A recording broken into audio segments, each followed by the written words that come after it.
당신 전화번호부에 500명이 있어도 힘들 때 전화할 수 있는 사람은 몇 명입니까? 75년을 살면서 깨달은 가장 충격적인 진실을 알려드리겠습니다. 평생 애써 붙잡았던 그 사람들, 지금 당신 곁에 단 한 명이라도 남아 있습니까? 오늘 이 5가지 이야기를 끝까지 들으시면 당신은 더 이상 사람 때문에 상처받지 않게 될 것입니다. 왜냐하면 제가 경험한 가장 잔인하지만 가장 자유로운 진실을 알려드릴 테니까요. 여러분 안녕하십니까? 75 늙은이가 마지막 용기를 내어 이 자리에 섰습니다. 차 한잔 하시면서 천천히 들어주시면 감사하겠습니다. 그저 여러분들과 같은 세상을 살아가는 평범한 사람입니다.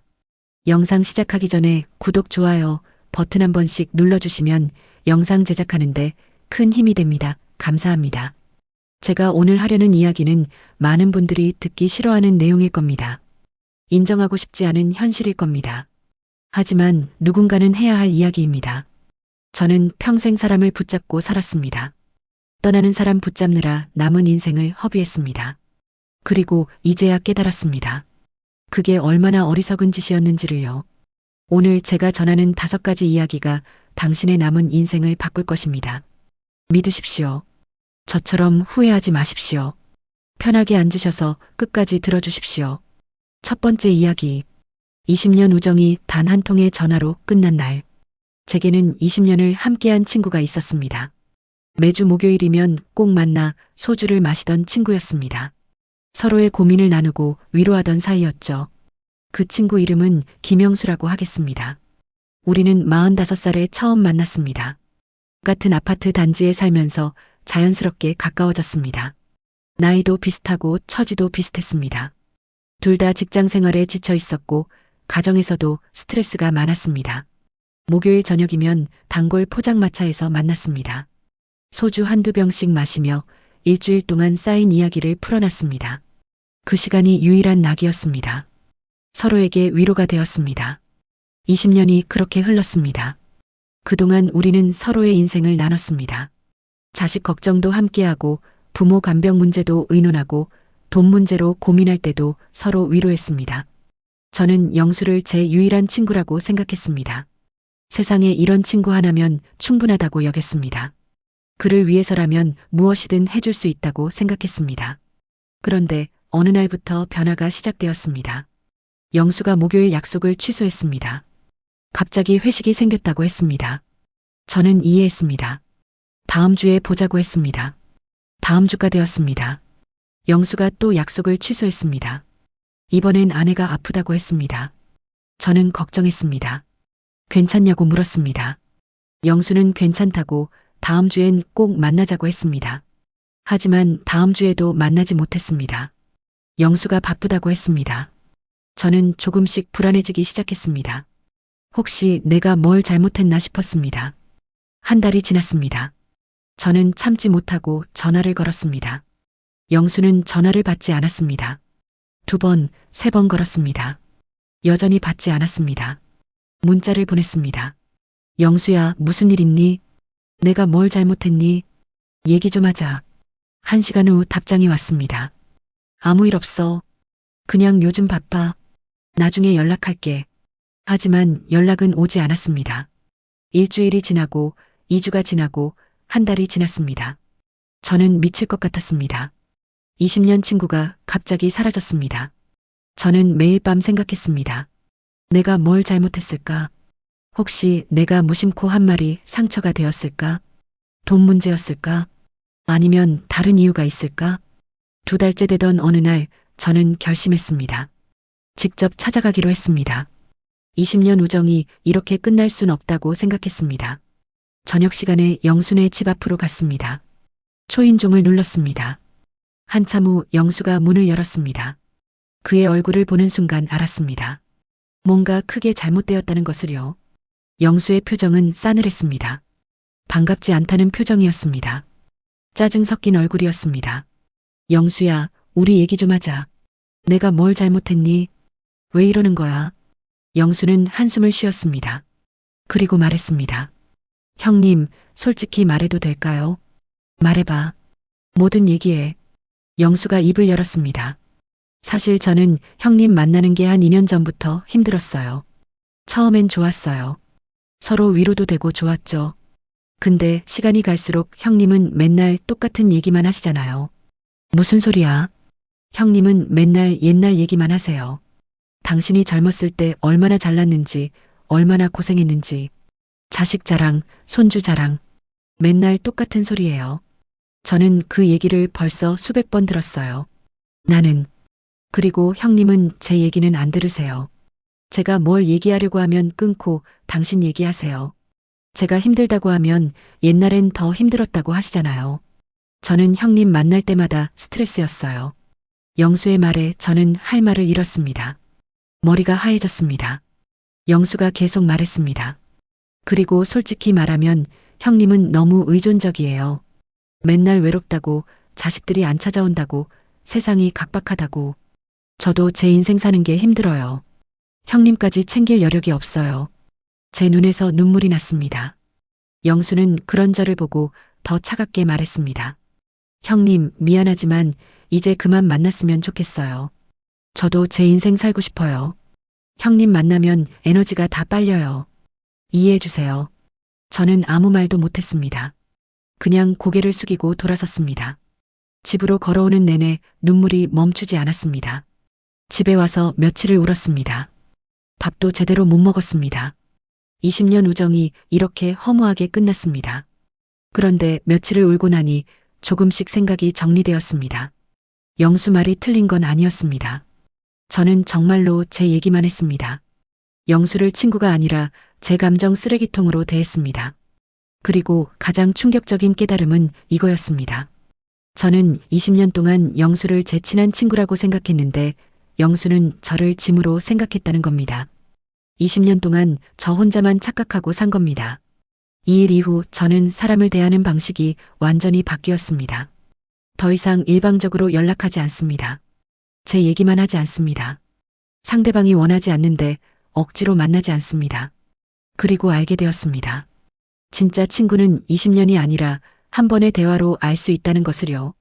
내 말을 경청하는지, 내 감정을 존중하는지, 서로 주고받는지, 그걸 보면 압니다. 여러분께 묻고 싶습니다. 당신이 친구라고 생각하는 그 사람, 정말 당신을 친구로 생각할까요? 혹시 당신만 일방적으로 집착하고 있는 건 아닙니까? 상대방은 당신을 피곤해하고 있는 건 아닙니까? 제발 제 실수를 반복하지 마십시오. 관계는 쌍방향입니다. 한쪽만 애쓰는 관계는 이미 끝난 관계입니다. 두 번째 이야기. 자식에게 전 재산을 물려준 후 들은 충격적인 말. 저는 자식 셋을 키웠습니다. 큰아들 민수, 둘째 딸 은영, 막내 아들 준호. 평생을 이 자식들을 위해 희생했습니다. 30대부터 60대까지 저는 자식들을 위해 살았습니다. 좋은 옷 한 번 못 입었습니다. 외식 한 번 제대로 못했습니다. 여행도 못 갔습니다. 모든 돈을 자식 교육비에 쏟아부었습니다. 큰아들은 서울대를 나왔습니다. 제 자랑이었습니다. 둘째 딸도 좋은 대학을 나와 대기업에 다녔습니다. 막내 아들은 공부는 못했지만 사업을 한다며 돈을 달라고 했습니다. 다 줬습니다. 결혼할 때도 마찬가지였습니다. 집장만 자금을 대줬습니다. 전세 자금도 대줬습니다. 결혼식 비용도 다 냈습니다. 빚을 내서라도 해줬습니다. 손주들이 태어났습니다. 육아를 도왔습니다. 큰아들 네 애들은 제가 3년을 키웠습니다. 둘째 딸이 미국 유학 갈 때는 손주를 1년 동안 봐줬습니다. 막내 아들 애는 아직도 제가 학원비를 대주고 있습니다. 나이 70이 되었습니다. 아내가 세상을 떠났습니다. 저는 혼자가 되었습니다. 그때 문득 생각했습니다. 내가 죽으면 자식들이 재산 문제로 싸우겠구나. 그래서 결심했습니다. 살아생전에 재산을 나눠주자. 제가 죽어서 자식들이 다투는 것보다 낫다고 생각했습니다. 공평하게 나눠주면 문제 없을 거라고 믿었습니다. 제 전 재산은 아파트 한 채와 예금 몇 천만 원이었습니다. 많지 않았습니다. 하지만 제가 평생 모은 돈이었습니다. 그걸 셋으로 나눠 공평하게 줬습니다. 자식들은 고맙다고 했습니다. 아버지, 건강하세요. 효도하겠습니다. 걱정하지 마세요. 잘 모시겠습니다. 저는 뿌듯했습니다. 자식 잘 키웠다고 생각했습니다. 이제 편하게 살 수 있겠다고 믿었습니다. 하지만 현실은 달랐습니다. 6개월이 지나자 변화가 시작되었습니다. 큰아들 민수는 한 달에 한 번 오던 게 2달에 한 번으로 줄었습니다. 전화를 해도 바쁘다는 말만 했습니다. 만나면 30분도 안 있다가 갔습니다. 둘째 딸 은영이는 아예 연락을 끊었습니다. 미국에서 바쁘다고 했습니다. 손주 얼굴도 못 봤습니다. 명절에 문자 한 통이 전부였습니다. 막내 아들 준호만 가끔 왔습니다. 하지만 올 때마다 돈 얘기였습니다. 아버지, 사업 자금이 부족해요. 아버지, 빚을 갚아야 해요. 아버지, 애들 학원비가 밀렸어요. 저는 연금에서 쪼개어졌습니다. 한 달에 100만 원 받는 연금에서 50만 원을 준호에게 줬습니다. 저는 50만 원으로 생활했습니다. 1년이 지났습니다. 저는 완전히 혼자였습니다. 자식들은 재산을 받고 나니 저를 잊었습니다. 어느 날 몸이 아팠습니다. 열이 나고 기침이 심했습니다. 병원에 가고 싶었지만 혼자는 힘들었습니다. 민수에게 전화했습니다. 받지 않았습니다. 은영이에게 전화했습니다. 역시 받지 않았습니다. 준호에게 전화했습니다. 30분 후에 왔습니다. 병원에 데려다 줬습니다. 그런데 진료비를 내라고 했습니다.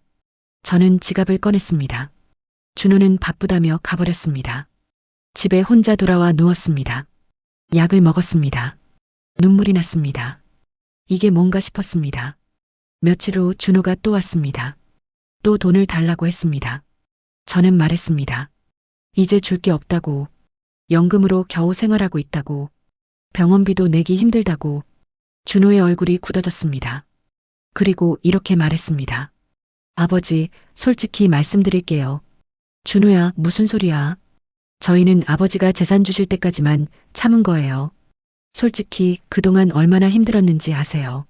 아버지 모시느라 돈도 많이 들었고 시간도 많이 썼어요. 이제 받을 거 받았으니까 더 이상 챙길 이유가 없잖아요. 뭐라고. 그리고 사실 저희한테 아버지는 부담이에요. 건강하시면 모르겠는데 요즘 자꾸 아프시잖아요. 요양원 보낼 돈도 없고 그렇다고 저희가 모시고 살 형편도 안 되고 그냥 혼자 사세요. 저희도 저희 인생 살아야 해요. 준호의 말을 듣는 순간 심장이 멈추는 줄 알았습니다. 숨을 쉴 수가 없었습니다. 눈앞이 깜깜했습니다. 저는 떨리는 목소리로 물었습니다. 형들도 같은 생각이니? 당연하죠. 저희 셋이 다 같은 생각이에요. 아버지한테 더 이상 받을 게 없으니까 더 이상 챙길 필요 없다는 거. 아버지도 알아서 사세요. 준호는 그냥 나가버렸습니다. 문을 쾅 닫았습니다. 저는 혼자 남았습니다. 그날 밤 저는 울었습니다. 평생 처음으로 서럽게 울었습니다. 이게 뭔가 싶었습니다. 내가 평생 뭘 한 거지. 이 자식들을 위해 내 인생을 다 바쳤는데 이게 대가인가. 며칠을 울고 나니 조금씩 정리가 되었습니다. 이건 자식들만의 잘못이 아니었습니다. 제 잘못이 더 컸습니다. 저는 자식들에게 너무 많은 걸 줬습니다. 무조건적으로 줬습니다. 자식들이 당연하게 받는 것이 습관이 되게 만들었습니다. 그리고 가장 큰 실수는 이거였습니다. 제 모든 재산을 미리 다 준 것. 제게 남은 게 아무것도 없게 만든 것. 잔인하지만 이게 현실입니다. 사람들은 받을 게 있을 때만 당신을 찾습니다. 자식도 예외가 아닙니다. 여러분께 경고합니다. 절대로 살아생전에 재산을 다 물려주지 마십시오. 당신 손에 뭔가 쥐고 있어야 합니다. 그게 당신의 힘입니다. 그게 당신의 존엄입니다. 자식이 사랑으로 당신을 찾아오기를 기대하지 마십시오. 대부분의 경우 그들은 필요할 때만 옵니다. 이게 슬프지만 현실입니다. 세 번째 이야기. 장례식장에서 본 관계의 민낯. 제 아내 정순이가 세상을 떠났습니다. 5년 전 일입니다. 췌장암이었습니다. 3개월 투병하다 갔습니다. 아내와는 45년을 함께 살았습니다. 25에 만나 70까지 함께 했습니다. 제 인생의 전부였습니다. 장례식장을 차렸습니다. 시립병원 장례식장이었습니다. 작은 곳이었지만 정순이를 보내기엔 충분했습니다. 부고를 돌렸습니다. 평생 알고 지낸 사람들에게 연락했습니다. 친척, 친구, 동네 사람들, 아내 친구들, 100명이 넘는 사람들에게 알렸습니다.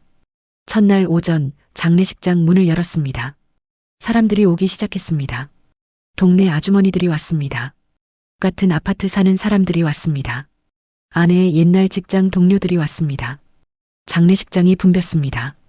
저는 감사했습니다. 정순이를 이렇게 많은 사람이 기억해 주는구나 싶었습니다. 하지만 시간이 지나면서 이상한 점을 발견했습니다. 제가 진짜 친하다고 생각했던 사람들이 안 왔습니다. 30년 넘게 알고 지낸 친구 이철수가 안 왔습니다. 명절 때마다 만나던 사촌형 박동진이 안 왔습니다. 자주 술 마시던 후배 김종민이 안 왔습니다. 저는 전화를 걸었습니다. 철수에게 전화했습니다. 전화를 받았습니다. 철수야, 나 상길이야.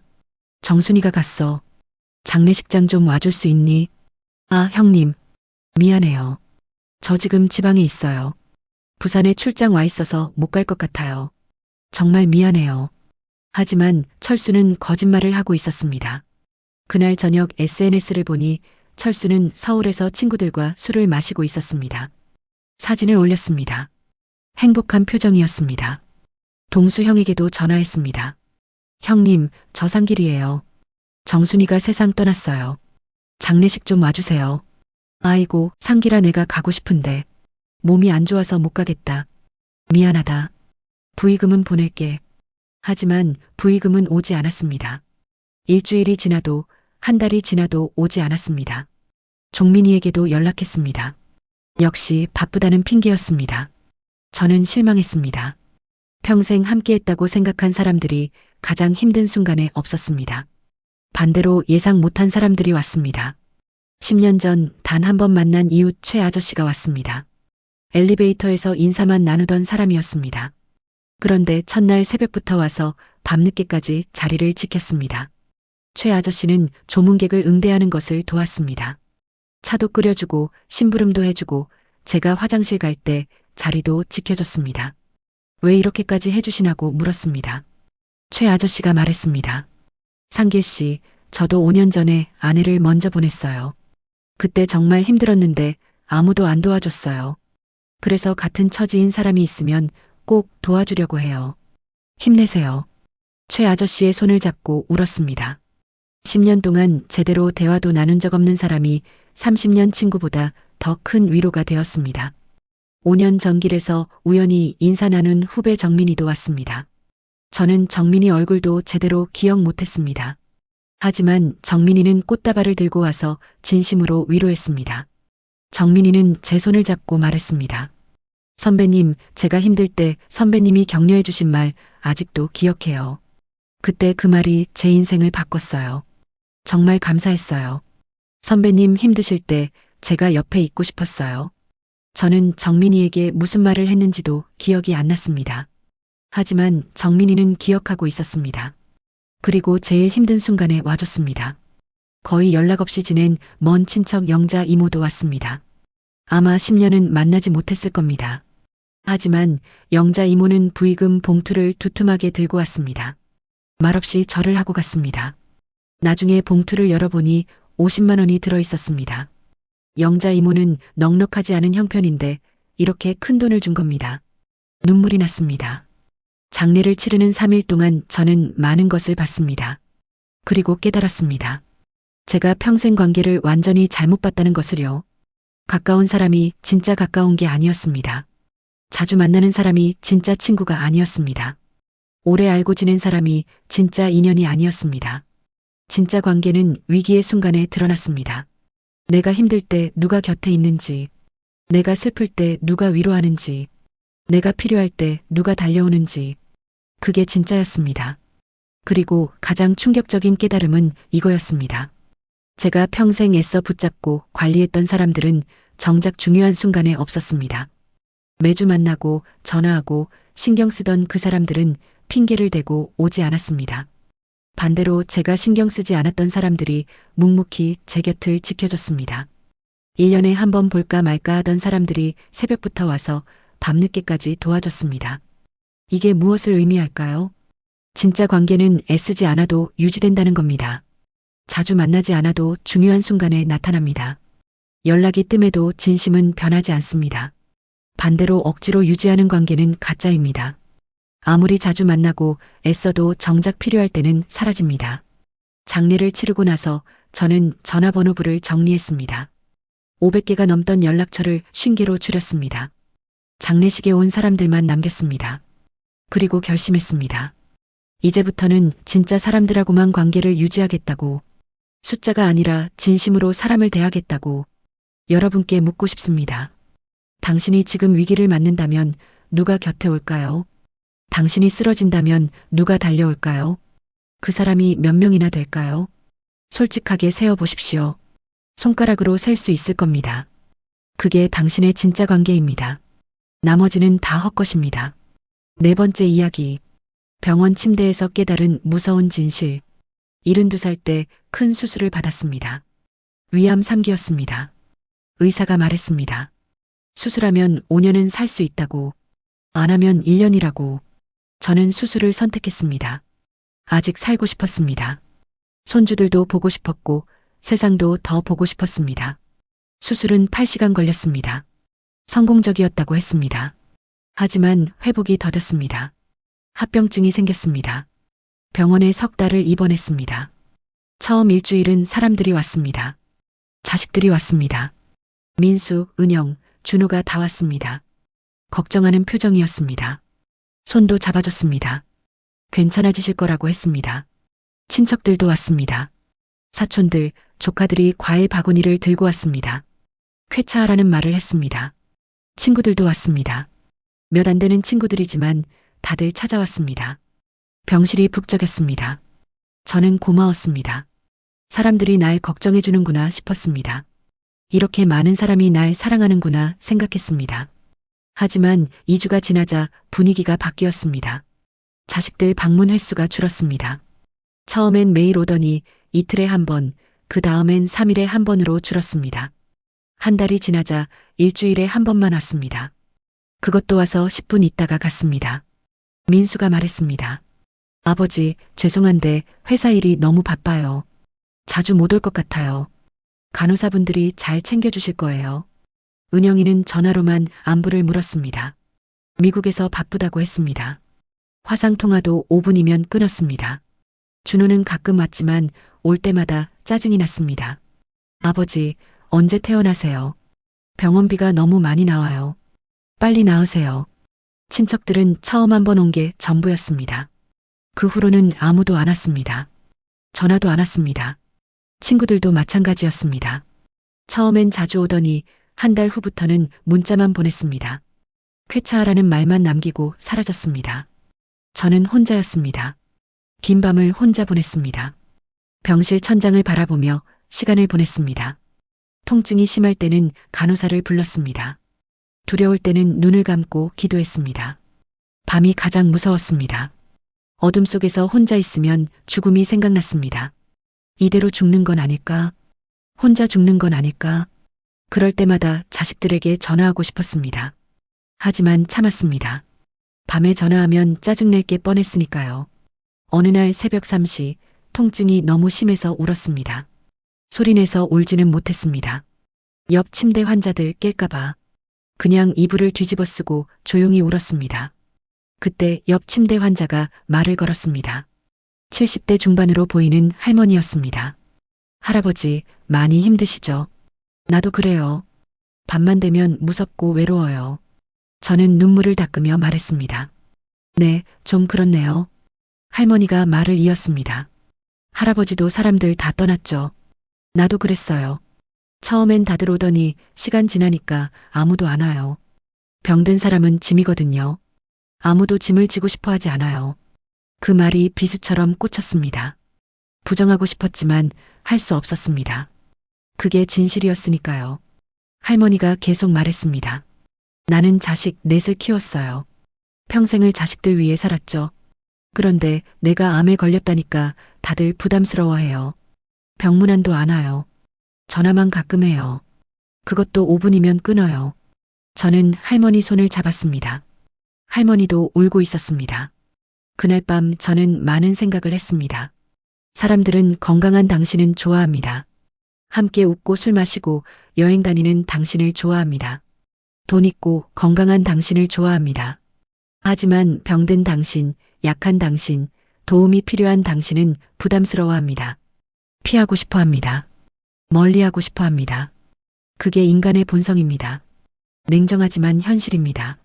석 달간의 입원 생활 동안 저는 많은 것을 봤습니다. 매일 와서 병 구안하는 가족도 봤습니다. 하지만 그건 정말 소수였습니다. 6명, 병실에 1명 정도였습니다. 대부분은 저처럼 혼자였습니다. 처음 며칠만 사람들이 오고 그 후로는 혼자 지냈습니다. 한 환자는 입원 2달 동안 단 1명의 방문객도 없었습니다. 혼자 수술받고, 혼자 회복하고, 혼자 밥 먹고, 혼자 화장실 갔습니다. 퇴원할 때도 혼자 짐을 싸서 택시를 타고 갔습니다. 그 모습을 보며 깨달았습니다. 인생은 결국 혼자라는 것을요. 아무리 사람이 많아도 정작 힘들 때는 혼자라는 것을요. 그리고 이렇게 생각했습니다. 그렇다면 평소에 사람 붙잡느라 애쓸 필요가 뭐가 있나? 어차피 중요한 순간엔 다 떠날 텐데. 퇴원 후 제 삶이 바뀌었습니다. 더 이상 사람들에게 기대하지 않습니다. 혼자서도 괜찮도록 준비합니다. 그게 훨씬 현명한 삶입니다. 여러분도 명심하십시오. 당신이 건강할 때 주변에 있는 사람들, 그들이 당신이 아플 때도 곁에 있을 거라고 착각하지 마십시오. 대부분은 떠납니다. 그게 현실입니다. 미리 준비하십시오. 혼자서도 살 수 있도록. 5번째 이야기. 마지막으로 깨달은 가장 중요한 진실. 75년을 살며 수많은 사람을 만났습니다. 어린 시절 친구들, 학창 시절 동창들, 군대 전우들, 직장 동료들, 이웃 주민들, 수백 명을 만났습니다. 젊었을 땐 사람이 많았습니다. 주말마다 누군가와 만났습니다. 전화번호부가 두꺼웠습니다. 명함첩이 가득 찼습니다. 그게 자랑이었습니다. 40대엔 인맥이 재산이라고 생각했습니다. 사람을 많이 알수록 성공한다고 믿었습니다. 그래서 더 열심히 사람을 만났습니다. 모임도 많이 나갔습니다. 50대엔 관계를 유지하느라 바빴습니다. 생일 챙기고 명절 선물 보내고 경조사 참석하고 그게 중요한 일이라고 생각했습니다. 60대가 되니 변화가 시작되었습니다. 하나둘씩 사람들이 떠났습니다. 은퇴하면서 직장 동료들과 멀어졌습니다. 건강이 나빠지면서 친구들과도 멀어졌습니다. 70대엔 거의 혼자였습니다. 가끔 전화 오는 사람이 몇 명 없었습니다. 만나는 사람도 손에 꼽을 정도였습니다. 처음엔 외로웠습니다. 서운했습니다. 내가 뭘 잘못했나 자책했습니다. 하지만 시간이 지나니 깨달았습니다. 이게 자연스러운 일이라는 것을요. 지금 제 곁에는 단 3명만 남았습니다. 한 명은 50년 지기 친구 박선호입니다. 우리는 중학교 동창입니다. 60년을 알고 지냈습니다. 서로 한 달에 한 번 만나 차를 마십니다. 말이 많지 않습니다. 그냥 함께 앉아 있으면 편합니다. 선호는 제 얘기를 경청합니다. 끝까지 듣습니다. 조언하지 않습니다. 그냥 고개를 끄덕입니다. 그게 위로가 됩니다. 제가 힘들 때 선우는 옆에 있습니다. 병원에 입원했을 때 매주 와줬습니다. 아내 장례식 때도 3일 내내 자리를 지켰습니다. 말은 없었지만 함께 있어줬습니다. 한 명은 동네 후배 김영철입니다. 영철이는 20년 전에 이 동네로 이사 왔습니다. 처음엔 인사만 나눴습니다. 그런데 자연스럽게 가까워졌습니다. 영철이는 가끔 찾아와 안부를 묻습니다. 필요한 게 있냐고 물어봅니다. 전구 갈아야 할 때 와서 갈아줍니다. 장 볼 때 차로 태워다 줍니다. 아무 대가도 바라지 않습니다. 제가 고맙다고 하면 영철이는 웃으며 말합니다. 형님, 당연한 거 아닙니까? 저도 나중에 형님처럼 늙으면 누가 도와줘야죠. 한 명은 옛날 직장 동료 이순자입니다. 순자는 제가 30년 전에 다니던 회사 후배였습니다. 퇴직 후 거의 연락이 없었습니다. 그런데 몇 년 전부터 일주일에 한 번씩 전화합니다. 짧은 통화입니다. 과장님 안녕하세요. 잘 지내시죠? 뭐 필요한 거 없으세요? 그게 전부입니다. 3분이면 끝납니다. 하지만 그 전화가 고맙습니다. 저를 기억해주는 사람이 있다는 게 감사합니다. 이 3명이 제 전부입니다. 그리고 이 3명이면 충분합니다. 제가 지난 75년을 돌아보며 깨달은 가장 중요한 진실을 말씀드리겠습니다. 관계의 숫자는 의미가 없습니다. 중요한 건 질입니다. 100명의 아는 사람보다 1명의 진짜 친구가 낫습니다. 500개의 연락처보다 3명의 믿을 사람이 낫습니다. 매일 만나는 사람보다 한 달에 한 번 만나도 편한 사람이 낫습니다. 그리고 깨달았습니다. 진짜 관계는 애쓰지 않아도 유지됩니다. 선우와 저는 한 달에 한 번만 만납니다. 전화도 자주 안 합니다. 하지만 우리 관계는 변하지 않습니다. 60년을 함께했고 앞으로도 함께할 겁니다. 영철이는 제가 부르지 않아도 가끔 찾아옵니다. 제가 무엇을 해주지 않아도 저를 챙깁니다. 그게 자연스럽습니다. 순자는 일주일에 한 번 짧은 전화를 합니다. 30년 동안 변함없습니다. 제가 특별히 뭘 해준 것도 없는데 저를 잊지 않습니다. 이게 진짜입니다. 억지로 연락하지 않아도 이어집니다. 자주 만나지 않아도 변하지 않습니다. 무엇을 해주지 않아도 남아 있습니다. 그 외의 모든 관계는 거짓이었습니다. 제가 평생 애써 붙잡았던 사람들은 다 떠났습니다. 매주 만나고 선물 주고 신경 쓰던 그 사람들은 제가 힘들어지니까 사라졌습니다. 반대로 제가 신경 쓰지 않았던 사람들이 남았습니다. 자주 만나지 않았던 사람들이 중요한 순간에 곁에 있었습니다. 이게 무엇을 의미할까요? 관계는 내가 통제할 수 있는 게 아니라는 겁니다. 내가 아무리 노력해도 떠날 사람은 떠납니다. 내가 붙잡으려 해도 소용없습니다. 반대로 남을 사람은 내가 놓으려 해도 남습니다. 내가 신경 쓰지 않아도 곁에 있습니다. 그렇다면 우리가 할 일은 무엇일까요? 간단합니다. 놓아주는 겁니다. 떠나려는 사람을 붙잡지 않는 겁니다. 그리고 남아있는 사람에게 감사하는 겁니다. 제가 지금 여러분께 간절히 말씀드립니다. 더 이상 사람을 붙잡느라 인생을 낭비하지 마십시오. 연락 없는 사람에게 먼저 전화하지 마십시오. 관심 없는 사람에게 애쓰지 마십시오. 답장 없는 문자에 집착하지 마십시오. 그 시간에 차라리 혼자 산책하십시오. 책을 읽으십시오. 음악을 들으십시오. 당신이 좋아하는 일을 하십시오. 당신 자신을 사랑하십시오. 혼자여도 괜찮습니다. 외롭지 않습니다. 오히려 마음 맞지 않는 사람들과 억지로 어울리는 게 더 외롭습니다. 진짜 외로움은 혼자 있을 때가 아닙니다. 많은 사람들 속에서 혼자인 것이 진짜 외로움입니다. 웃고 있지만 마음은 공허한 것이 진짜 외로움입니다. 그러니 혼자를 두려워하지 마십시오. 혼자 있는 법을 배우십시오. 나와 편하게 지내는 법을 배우십시오. 그게 자유입니다. 그게 평화입니다. 75년을 살며 제가 배운 가장 큰 교훈은 이겁니다. 사람은 붙잡는다고 남지 않습니다. 진짜 인연은 놓아줘도 떠나지 않습니다. 이제 여러분도 놓으십시오. 연락 없는 자식 붙잡지 마십시오. 답장 없는 친구에게 집착하지 마십시오. 무시하는 친척에게 애쓰지 마십시오. 관심 없는 사람에게 시간 낭비하지 마십시오. 그들이 떠난다면 보내주십시오. 그게 그들을 위한 일이고 당신을 위한 일입니다. 그리고 당신 곁에 남아있는 사람들을 보십시오. 그들이 진짜입니다. 그들에게 감사하십시오. 그들과 남은 시간을 소중히 보내십시오. 많지 않아도 괜찮습니다. 한두 명이면 충분합니다. 아니, 한 명도 없어도 괜찮습니다. 당신에게는 당신이 있으니까요. 진심 하나가 숫자 100개보다 낫습니다. 깊은 관계 하나가 얕은 관계 1000개보다 낫습니다. 마지막으로 당신 자신을 사랑하십시오. 당신이 당신을 사랑할 때 더 이상 다른 사람이 필요하지 않습니다. 혼자여도 외롭지 않습니다. 혼자여도 행복할 수 있습니다. 나이가 든다는 것은 관계를 정리할 용기가 생긴다는 뜻입니다. 이제 그 용기를 내십시오. 떠나는 사람은 보내고 남는 사람과 행복하십시오. 그게 지혜입니다. 그게 자유입니다. 인생은 짧습니다. 남은 시간을 헛된 관계에 낭비하지 마십시오. 진짜 사람들과 진짜 시간을 보내십시오. 그리고 무엇보다 당신 자신과 진짜 시간을 보내십시오. 오늘도 무거운 관계 속에서 힘들게 살아오신 당신, 정말 수고 많으셨습니다. 이제는 좀 편하게 사십시오. 사람 때문에 상처받지 마십시오. 사람 때문에 잠 못 이루지 마십시오. 사람 때문에 당신의 소중한 시간을 낭비하지 마십시오. 당신은 충분히 노력했습니다. 충분히 희생했습니다. 충분히 애썼습니다.